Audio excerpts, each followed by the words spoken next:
তিউনিসিয়া থেকে দেশে পৌঁছেছে ৮ বাংলাদেশির মরদেহ। ভূমধ্যসাগর পাড়ি দিয়ে ইউরোপ যাওয়ার চেষ্টাকালে আফ্রিকার দেশ তিউনিসিয়ার উপকূলে নৌকাডুবিতে মৃত্যুবরণকারী ৮ বাংলাদেশি নাগরিকের মরদেহ দেশে পৌঁছেছে। বৃহস্পতিবার ২ মে দুপুর ১১টা ৪১ ঢাকার হজরত শাহজালাল আন্তর্জাতিক বিমানবন্দরে পৌঁছায় মরদেহগুলো। এর আগে মরদেহ হস্তান্তরের সকল কার্যক্রম সম্পন্নের পর মঙ্গলবার ৩০ এপ্রিল মৃতদেহগুলো তিউনিস আন্তর্জাতিক বিমানবন্দর কর্তৃপক্ষের নিকট হস্তান্তর করা হয়।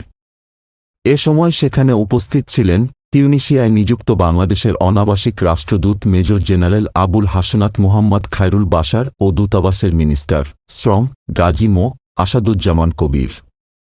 গত ১৪ ফেব্রুয়ারি শেষ রাতের দিকে এ দুর্ঘটনার পরপরই ত্রিপোলিস্থ বাংলাদেশ দূতাবাসের কর্মকর্তারা তিউনিসিয়ার পররাষ্ট্র মন্ত্রণালয় এবং স্থানীয় নগর কর্তৃপক্ষের সঙ্গে নিবিড়ভাবে কাজ করে মরদেহের সুরত হাল শনাক্তকরণ, দেশি সংস্থার মাধ্যমে পরিচয় নিশ্চিত করা, মৃত্যু এবং মেডিকেল সনদ ইস্যু সম্পন্ন করেন। পাশাপাশি পররাষ্ট্র মন্ত্রণালয়ের আফ্রিকা উইং মরদেহ ফিরিয়ে আনতে আন্তঃমন্ত্রণালয় সমন্বয় করে।